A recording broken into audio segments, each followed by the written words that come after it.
दंडकारण्य में शिव को श्री राम के प्रति मस्तक झुकाते देख सती का मोह तथा शिव की आज्ञा से उनके द्वारा श्री राम की परीक्षा।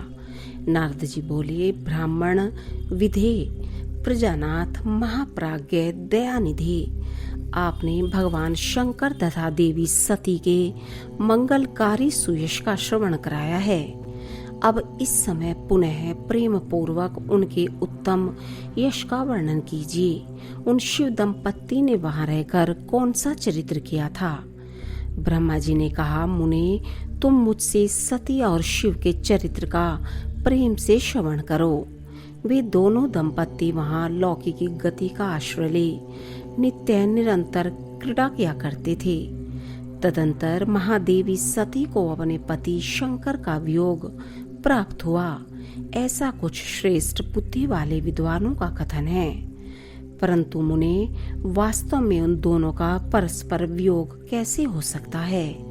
क्योंकि वे दोनों वाणी और अर्थ के समान एक दूसरे से सदा मिले जुले हैं, शक्ति और शक्तिमान हैं तथा चित्त स्वरूप हैं। फिर भी उनमें लीला विषयक रुचि होने के कारण वह सब कुछ संगठित हो सकता है। सती और शिव यद्यपि ईश्वर हैं, तो भी लौकिक रीति का अनुसरण करके वे जो लीलाएं करते हैं वे सब संभव हैं। दक्ष कन्या सती ने जब देखा कि मेरे पति ने मुझे त्याग दिया है, तब वे अपने पिता दक्ष के यज्ञ में गई और वहां भगवान शंकर का अनादर देख उन्होंने अपने शरीर को त्याग दिया। वे ही सती पुनः हिमालय के घर पार्वती के नाम से प्रकट हुई और बड़ी भारी तपस्या करके उन्होंने विवाह के द्वारा पुनः भगवान शिव को प्राप्त कर लिया। सूत जी कहते हैं, महर्षियों, ब्रह्मा जी की यह बात सुनकर नारद जी ने विधाता से शिवा और शिव के महान यश के विषय में इस प्रकार पूछा। नारद जी बोले, महाभाग विष्णु शिष्य विधाता है, आप मुझे शिवा और शिव के भाव तथा आचार से संबंध रखने वाले उनके चरित्र को विस्तार पूर्वक सुनाइए। तात, भगवान शंकर ने अपने प्राणों से भी प्यारी धर्मपत्नी सती का किस लिए त्याग किया? यह घटना तो मुझे बड़ी विचित्र जान पड़ती है, अतः इसे आप अवश्य कहें। आज आपके पुत्र दक्ष के यज्ञ में भगवान शिव का अनादर कैसे हुआ और वहां पिता के यज्ञ में जाकर सती ने अपने शरीर का त्याग किस प्रकार किया? उसके बाद वहां क्या हुआ? भगवान महेश्वर ने क्या किया? ये सब बातें मुझसे कहिए।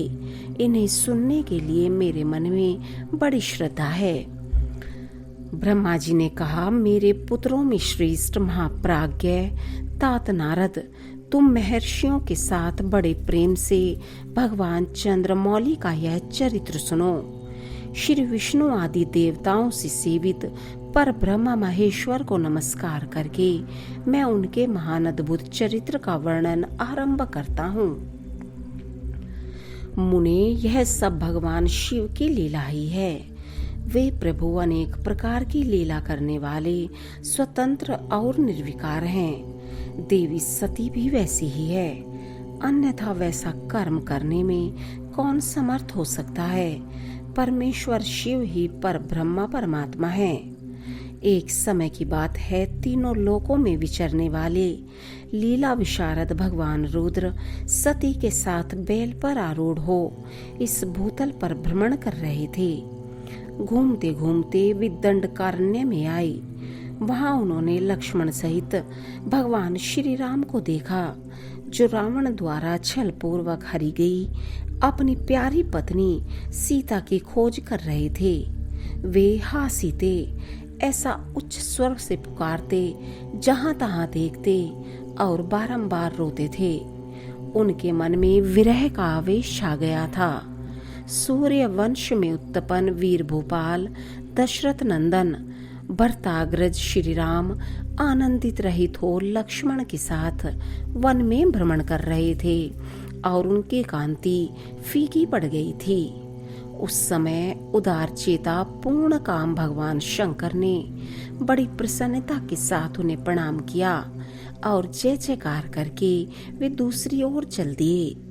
भक्त वत्सल शंकर ने उस वन में श्री राम के सामने अपने को प्रकट नहीं किया। भगवान शिव की मोह में डालने वाली ऐसी लीला देख सती को बड़ा विस्मय हुआ। वे उनकी माया से मोहित हो उनसे इस प्रकार बोली। सती ने कहा, देव देव सर्वेश पर ब्रह्म परमेश्वर ब्रह्मा विष्णु आदि सब देवता आपकी ही सदा सेवा करते हैं। आप ही सबके द्वारा प्रणाम करने योग्य हैं। सबको आपका ही सर्वदा सेवन और ध्यान करना चाहिए। वेदांत शास्त्र के द्वारा यत्न पूर्वक जानने योग्य निर्विकार परम प्रभु आप ही हैं। नाथ, ये दोनों पुरुष कौन हैं? इनकी आकृति विरह व्यथा से व्याकुल दिखाई देती है।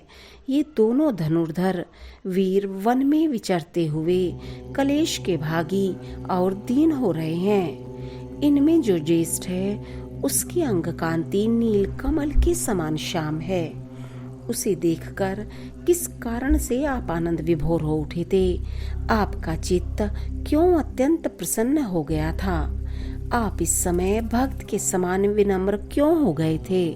स्वामिन कल्याणकारी शिव, आप मेरे संशय को सुने।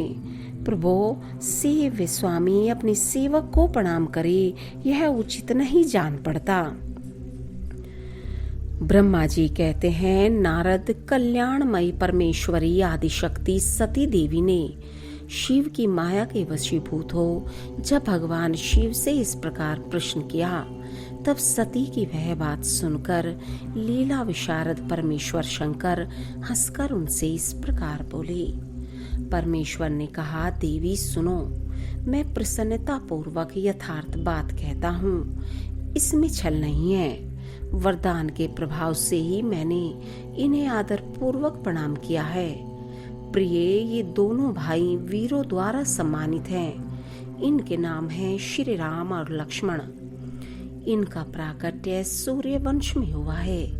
ये दोनों राजा दशरथ के विद्वान पुत्र हैं। इनमें जो गोरे रंग के छोटे बंधु हैं वे साक्षात शेष के अंश हैं।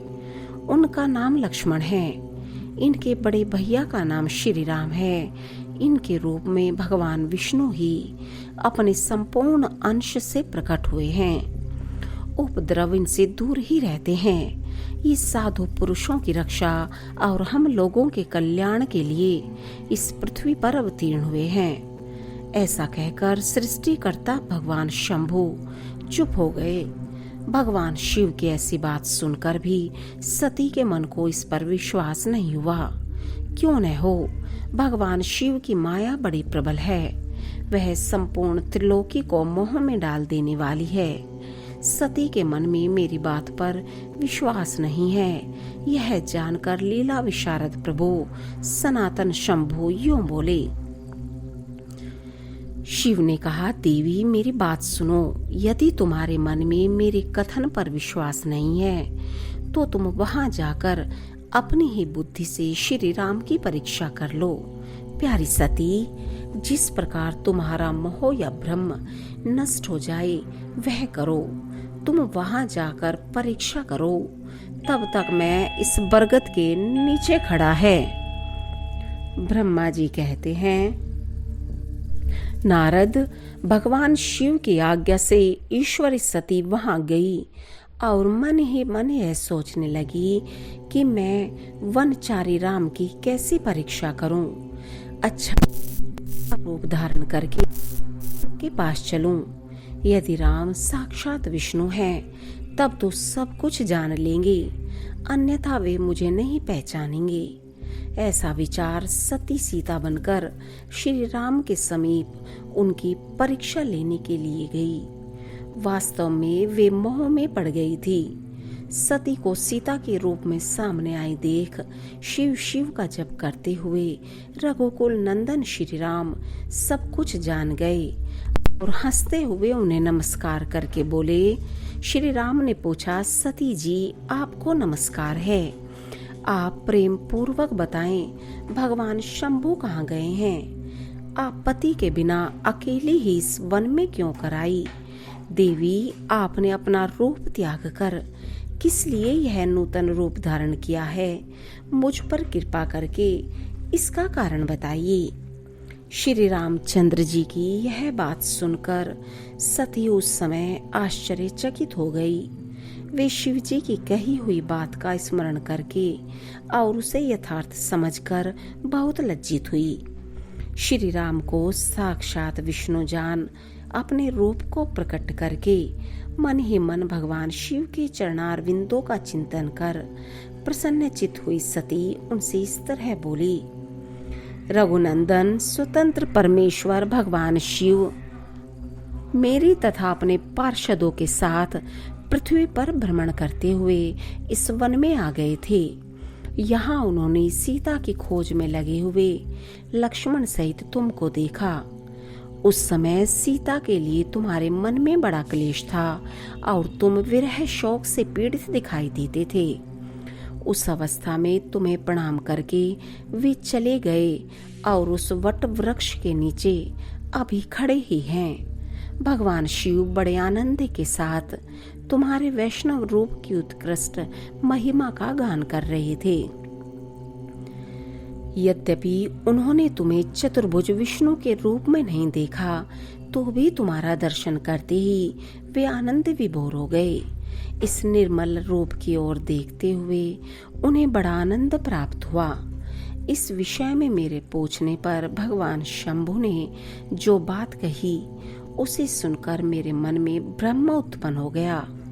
अतः राघवेंद्र, मैंने उनकी आज्ञा लेकर तुम्हारी परीक्षा की है। श्री राम, अब मुझे ज्ञात हो गया कि तुम साक्षात विष्णु हो। तुम्हारी सारी प्रभुता मैंने अपनी आंखों से देख ली। अब मेरा संशय दूर हो गया। तो भी महामते, तुम मेरी बात सुनो। मेरे सामने यह सच सच बताओ कि तुम भगवान शिव के भी वंदनीय कैसे हो। मेरे मन में यही एक संदेह है, इसे निकाल दो और शीघ्र ही मुझे पूर्ण शांति प्रदान करो। सती का यह वचन सुनकर श्री राम के नेत्र प्रफुल्ल कमल के समान खिल उठे। उन्होंने मन ही मन अपने प्रभु भगवान शिव का स्मरण किया। इससे उनके हृदय में प्रेम की बाढ़ आ गई। मुने आज्ञा न होने के कारण वे सती के साथ भगवान शिव के निकट नहीं गए तथा मन ही मन उनकी महिमा का वर्णन करके श्री रघुनाथ जी ने सती से कहना प्रारंभ किया।